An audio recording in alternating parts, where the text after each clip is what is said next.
if the side of the square increased by 40%, then the area of the square increased by option A 60%, option B 40%, option C 196%, option D 96%.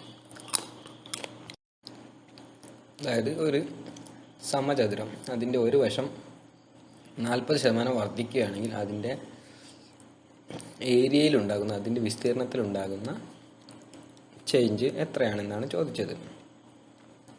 അപ്പോൾ ഇത്തരത്തിലുള്ള questions ചെയ്യുന്നതിന് വേണ്ടി, അതായത് frequent increase in percentage വരികയാണെങ്കിൽ നമ്മൾ ഒരു equation ഉപയോഗിക്കും. അതായത് A+B + AB/100.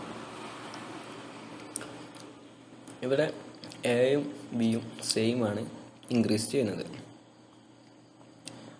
നമ്മൾ 40 + 40 + 40 × 40 / 100 എന്ന് ചെയ്താൽ നമുക്ക് ആൻസർ ലഭിക്കുന്നതാണ്.